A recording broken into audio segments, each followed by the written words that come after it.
Мерхаба, эфирге күнүнтү мүктөрү информационный берени керегют, студияга Надежда Саханская, Юлилибин, Ютюе Кегенен.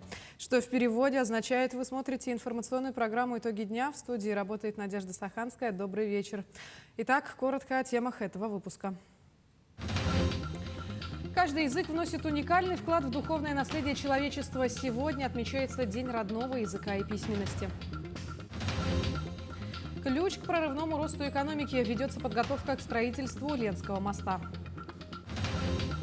Продолжаются отчеты правительства перед населением республики. Сегодня представители Кабинета министров во главе с председателем Кириллом Бычковым закончили свою работу в Алданском районе. Наградили самых активных участников российского проекта «Всей семьей». На сегодняшний день на сайте всейсемьей.рф зарегистрировалось более 1000 семей. Школьники Якутска встретились с артистами русского драмтеатра. Участники театральной студии школы номер 5 проанализировали спектакль и задали вопросы актерам.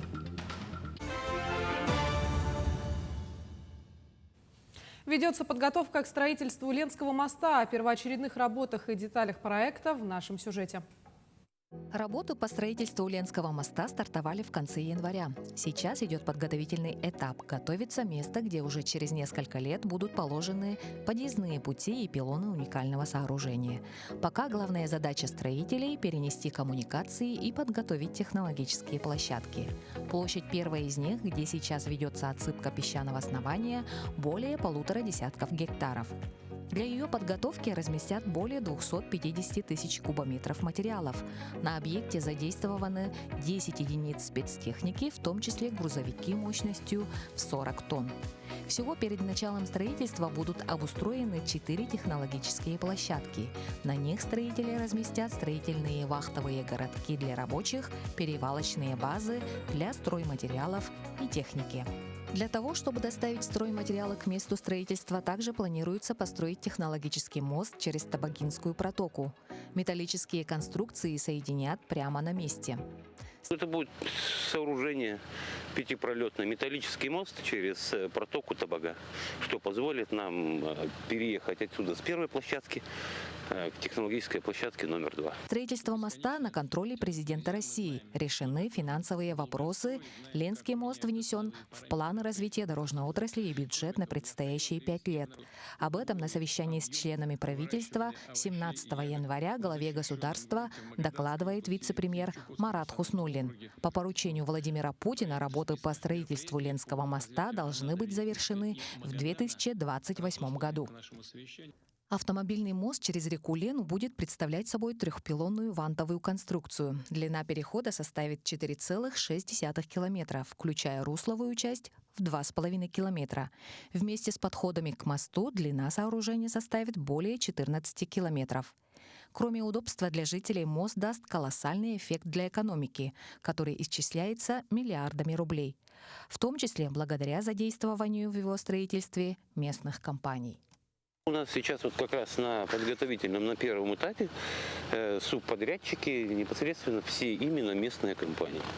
То есть это Техэлектроснаб по переустройству электрических сетей, Сахалинк по переустройству сетей связи, Элпромгазстрой, который непосредственно сейчас занимается отсыпкой площадки. Это стандарт 14, который нам выполнил перенос сети газа. Все эти компании местные, все с Якутска. Павел Анадов – инженер-геодезист. Он работает на первой технологической площадке. Его задача – подсчитать объемы инертных материалов, которые сейчас завозят на место строительства. Очень рад, что, получается, вошел в историю строительства, да? Якутии своей, да, получается. Вот все. Значение моста для Якутии и ее столицы невозможно переоценить. Мост впервые в истории свяжет Якутск с Большой землей, соединит Транссиб и БАМ с Северным морским путем. Ленский мост свяжет круглогодичным сообщением федеральные трассы Лены и Колыма с трассой Вилюй. Фактически будут соединены восточная часть России с побережьем Охотского моря. С вводом Ленского моста транспортная доступность в Якутии увеличится с 20 до 87%. Ежегодная экономия бюджета на затратах по северному завозу составит не менее 4,7 миллиардов рублей. Это повлияет не только на экономику региона, но и на ценах в магазинах рядом с домом. Экономисты утверждают, в Якутске и на левобережье они точно станут ниже. Ленск посетил глава республики. Программа была насыщенной. Сразу самолет Айсен Николаев направился на открытие нового дома по улице Нюйская, 3, где торжественно вручил новоселам ключи от квартир, пообщался с жителями и посетил квартиру одной из семей. Глава отметил хорошую работу строителей и быстрые темпы застройки. После делегация посетила зал адаптивной и физической культуры. Там гостям были продемонстрированы тренажеры в действии. Специалисты комитета по физической культуре и спорту подробно рассказали о возможностях спортивного зала и его работе. После глава региона проехал на комбинат школьного питания, где ознакомился с его работой и продегустировал местную продукцию. В завершении дня в районной администрации состоялось совещание с недропользователями. Меня радует то, что у всех компаний, несмотря на вот эти безумные западные санкции, сегодня есть четкое понимание развития их бизнеса здесь, на территории республики, расширения этого бизнеса. Ну и самое главное, что у них, конечно же, очень одной из важных тенденций – это усиление работы, принятия участия в социально-экономическом развитии республики.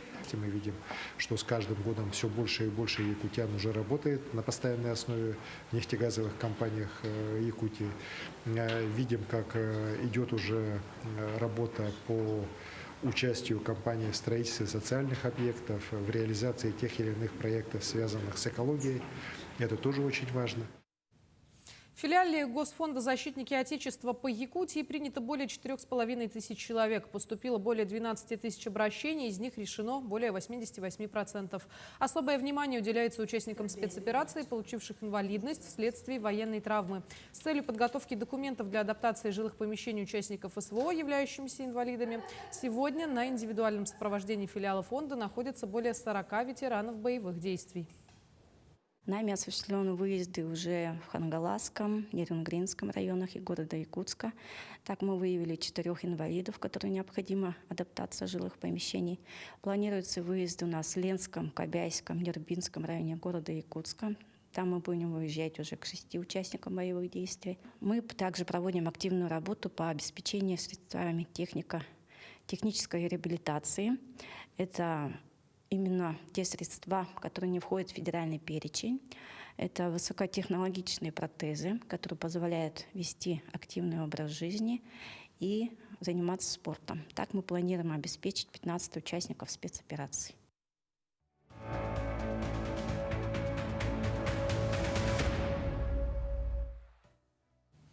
Наградили самых активных участников российского проекта всей семьей. 2024 год президент России Владимир Путин объявил годом семьи. В продолжении политики поддержки семейных ценностей глава Якутии Айсен Николаев объявил в республике 2024 годом детства. На сегодняшний день на сайте всейсемьей.рф зарегистрировалось более 1000 семей. Каждую неделю организаторы проверяют активность участников и поощряют их небольшими призами. После мониторинга выявили 2 самые активные многодетные семьи. Это Петровы и Адамовы. Семьям вручили билеты в республиканские театры и филармонию.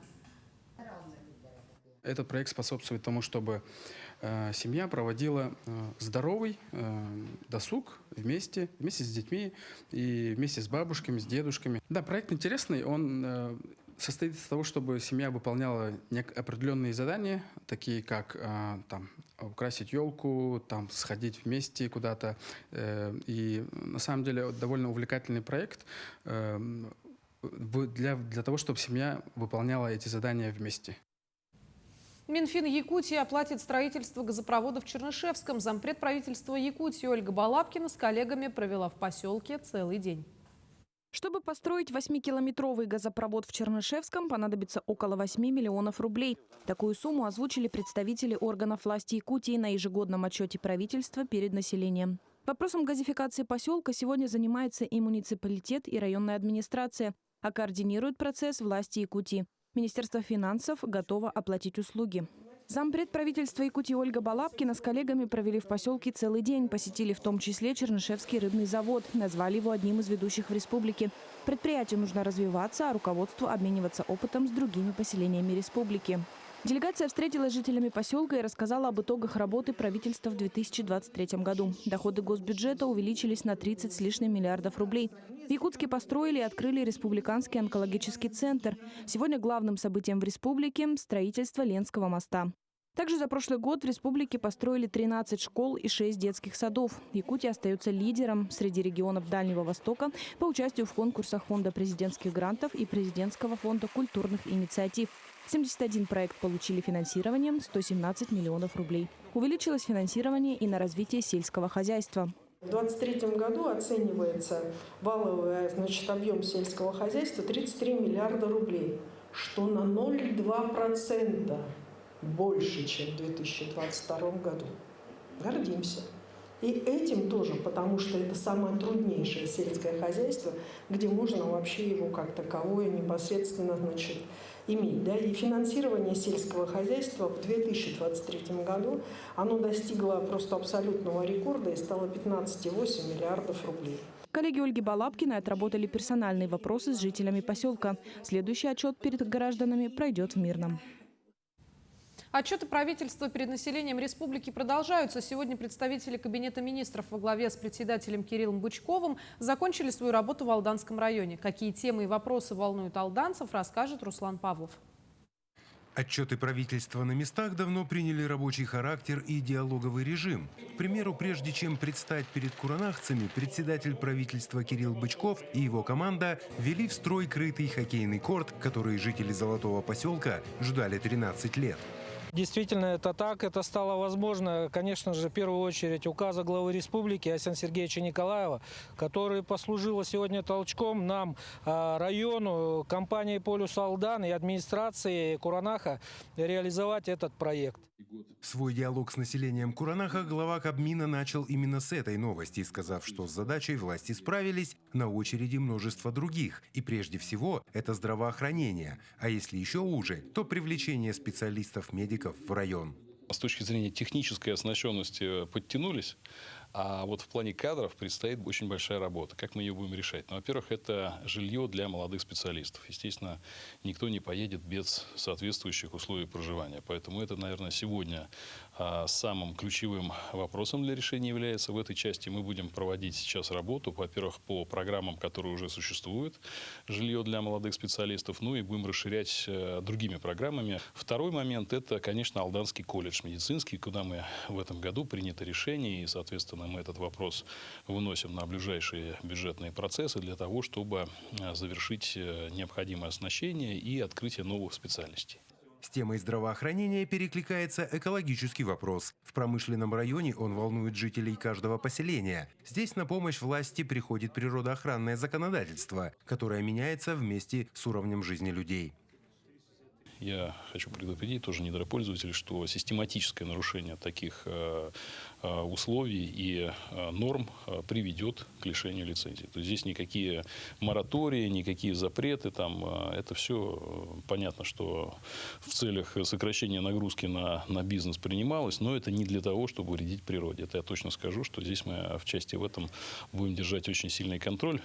На промышленные и прежде всего горнодобывающие предприятия правительство возлагает серьезные задачи не только по добыче полезных ископаемых, но и по увеличению рабочих мест. С каждым годом золото добывается все больше и больше, а значит, люди должны жить безбедно и в комфортной среде.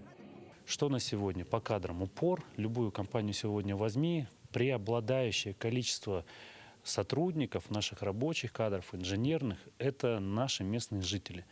И руководство республики, Арсений Сергеевич Николаевич лично, будут продолжать и далее делать на этом упор и правильный акцент. На встречах с населением возникали вопросы образования, газификации, переселения из аварийного жилья. И на все у правительства нашлись ответы. Они лежат в плоскости заданных национальных проектов и векторов, которые определили президент страны и глава республики. А значит, их нужно выполнять. Руслан Павлов, Сергей Шипачев, Александр Лукин, Алданский район. Тем временем в Москве на ВДНХ в рамках международной выставки «Россия» сегодня отметили День якутского языка. На стенде Дальнего Востока прошла лекция-выставка «Сурук-Бичик». Ее провел первый проректор АГИКИ Станислав Иванов. На прямую связь со студией выходит моя коллега Айсена Бурнашова. Айсена, приветствую тебя. Расскажи, как прошла лекция и что интересного узнали гости выставки. Приветствую, коллеги. Надя, привет-привет. Ну что ж, сегодня в такой праздничный день, в День родного языка и письменности, хочется поздороваться со всеми на якутском языке «Доробо». Ну а москвичи сегодня узнали очень много познавательных и интересных фактов о нашем родном якутском языке. Например, о том, что якутский язык один из древнейших языков, но письменность у нас довольно молодая. О том, что в якутском алфавите на целых 7 букв больше букв, чем в русском.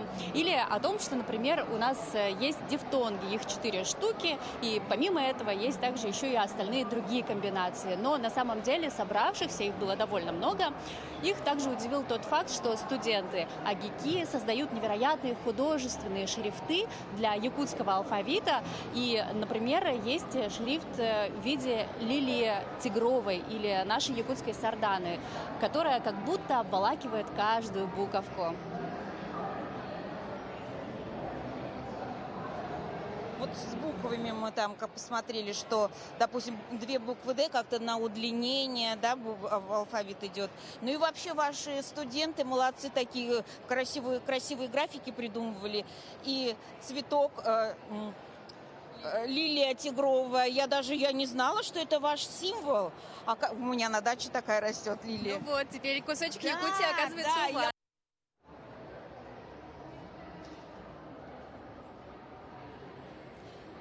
На выставке «Сурук-Бичик» также помимо лилии, сарданы, были и шрифты в виде национальных блюд. Вы не поверите, но буква «А» вот буквально была собрана из якутского шашлычка.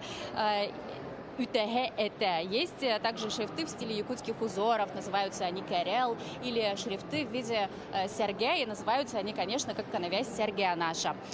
Ну вот все это придумали студенты-дизайнеры АГИКИ с главной целью, чтобы сохранить наш родной якутский язык и чтобы язык наш развивался.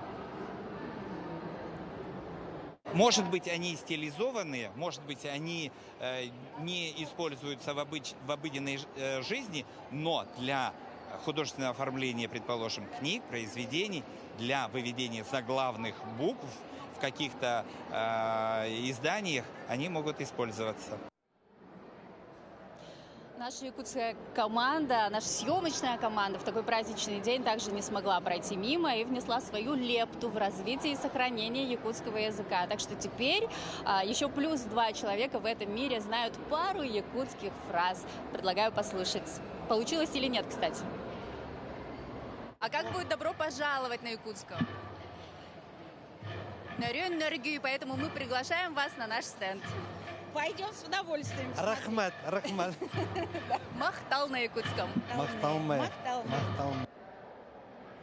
Ну что ж, Надежда, махтал за этот прямой эфир. С праздником еще раз. Махтал, Айсена, и тебя с праздником. Напомню, с нами на связи из Москвы была моя коллега Айсена Бурнашова. А мы продолжаем. Сегодня во всех колледжах и техникумах республики проходят мероприятия, приуроченные ко Дню родного языка и письменности. В этот день в колледже культуры и искусства имени Макаровой с целью сохранения и популяризации культурного наследия народа Саха состоялся концерт «Саргылак Сахам Тыла». Мероприятие стало в колледже традиционным. Студенты и преподаватели прочитали стихотворения якутских авторов, отрывки из музыкальных и литературных произведений, а активное участие также приняли студенты колледжа разных национальностей. В республике же стартовала декада родных языков и письменности. В Доме культуры имени Кулаковского состоялся торжественный вечер, посвященный якутскому языку. Так, на сцене были представлены творческие номера от фольклорных ансамблей и театров. Помимо выступлений состоялся круглый стол с обсуждением вопросов сохранения якутского языка. Декада продолжится до 21 февраля. Тематические мероприятия состоятся в очном, дистанционном и смешанном форматах и будут посвящены языкам народов Якутии, знаменательным датам, писателям, организациям, реализующим проекты по сохранению родных языков и культуры народов республики. Общественность и учительская или школьная среда здесь уже могут вводить правила.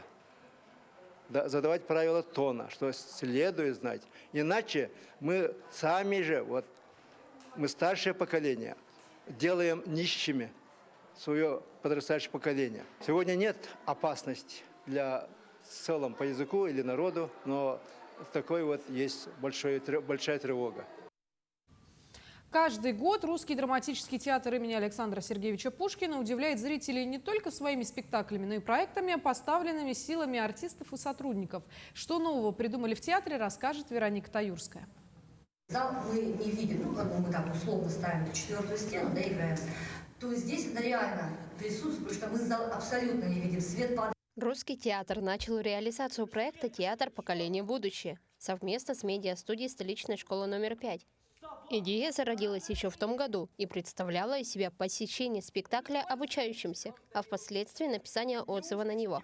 Сегодня же проект доработан и включает в себя беседу с актерами спектакля. Вот новый проект, который мы назвали «Театр. Поколение будущее», только укрепит наши дружеские связи, где у ребят есть возможность посещать репертуар театра, смотреть и новые постановки, а потом обсуждать в широком спектре любые вопросы задавать с актерами, создателями спектаклей.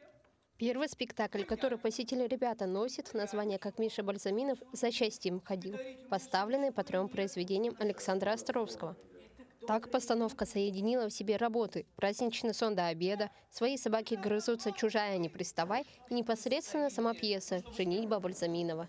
Мы выбрали спектакль «Как Миша Бальзаминов за счастьем ходил», потому что это премьерная постановка, это самая наша свежая работа. Сейчас мы репетируем «Маскарад», но он выйдет немножко попозже, там 16+, ограничений должно будет быть. А здесь все-таки 12+, мы можем охватить более широкую подростковую аудиторию этим спектаклем. И он такой получился, наш Бальзаминов, очень стильным, наверное, что ли. Это такая нетривиальная постановка, нетривиальный взгляд режиссерский на эти произведения. Встреча артистов с учащимися прошла в формате живой беседы, где каждый смог задать интересующие вопросы не только о спектакле и театре, но и о профессии артиста в целом. Алла Бузмакова пришла в театр сразу же после окончания института. Сейчас актриса сама является педагогом для будущей плеяды артистов. Я надеюсь, что будет интересно. Прежде всего, это интересно и нам, потому что это важно сотрудничать и слышать мнение вот этого подрастающего поколения, как они понимают то, что мы делаем, что они видят, что они замечают. Очень интересно их мнение. Это очень важно, потому что, как мы все знаем, в год семьи, объявленной Владимиром Владимировичем Путиным, и в год детского театра, который поддержал Александр Сергеевич Николаев, да, у нас родился вот такой прекрасный, интересный проект. Мы ждем от него прям больших результатов. Следующую встречу с обучающимся театр планирует провести уже в апреле после показа спектакля «Тотус» по произведению Ивана Гончарова «Обломов». Ну а сам проект «Театр. Поколение будущее» намерены продолжать в течение года. Вероника Таюрская, Джулстан Иннокентьев, Якутск. Сегодня по всей стране стартует зимний спортивный марафон «Силы России». В Якутии мероприятия начнутся в Ледовом дворце Элейботур, где пройдет хоккейный матч среди команд ветеранов. Эта игра открывает марафон, во время которого также пройдут недели спорта на коньках, зимняя спортивная рыбалка, лыжные выходные и другие мероприятия. Подробнее о «Силе России» расскажет мой коллега Александр Хавренко, который сейчас находится в Ледовом дворце. Александр, привет! Передаю тебе слово. Приветствую тебя, Надежда. Да, действительно, в России очень сильно и очень, я бы сказал, масштабно развивается спорт, в том числе и зимний спорт. И, конечно же, в Якутии, где 9 месяцев зимы, невозможно представить свою жизнь без зимних видов спорта. Поэтому «Сила России» для нас тоже имеет очень большое значение. И то, что сегодня этот марафон открывается по всей стране и в Якутии в том числе, это, конечно, большой праздник спорта, большой праздник для всех спортсменов, для всех тренеров и для всех любителей спорта. И, конечно же, очень знаково то, что в Якутии этот марафон открывается хоккейным матчем ветеранов. И буквально вот только что был дан старт марафону, а перед стартом мы поговорили, наверное, с самым известным любителем хоккея, самым известным игроком в любительский хоккей в республике, с вице-спикером собрания «Илтумен» Афанасием Владимировым. Давайте послушаем, что он нам рассказал. Зимний марафон «Сила России» с прошлого года начали проводить по России, поэтому Якутия не стоит в стороне и считает, что это очень хорошая идея. Сегодня у нас в Якутии функционирует 13 крытых катков. Вот сегодня только открыли в Нижнем Куранахе крытый каток. И в них занимаются много хоккеистов, фигуристов и те, кто занимается шорт-треком. Поэтому, наверное, сам Бог велел у нас в Якутии, чтобы такие мероприятия проводились. Только что завершился матч в Алдане, тоже посвященный старту зимнего марафона «Сила России». Играли хоккеисты Алдана и поселка Нижний Куранах. Сейчас встречаются здесь команды города Якутска. Якутэнерго – это, как бы сказать, старожил нашего города по хоккею. С тех пор, как хоккей развивается, эта команда всегда существовала. И команда ветеранов города Якутска, составленная из тех, кто ранее занимался хоккеем, кому сегодня старше 40 лет, но себя чувствует в хорошей спортивной форме и играют в хоккей. Ну и буквально с минуты на минуту начнется тот самый принципиальный матч между ветеранами. А сам марафон продлится целый месяц и закончится он в марте. Будет очень много мероприятий, мы обязательно о них будем рассказывать, поэтому следите за нашими эфирами, следите за нашими новостями. Ну а всем, кто принимает участие в марафоне, и, конечно, в первую очередь хоккеистам, мы желаем, конечно, победы, но и в первую очередь красивой игры, и пусть победит сильнейший. Надежда. Благодарю тебя, Александр. Трус не играет в хоккей. Будем ждать от тебя дальнейших подробностей. Напомню, с нами на связи был мой коллега Александр Хавренко. К этому часу это все новости. Наши корреспонденты продолжают следить за развитием событий. Хорошего дня.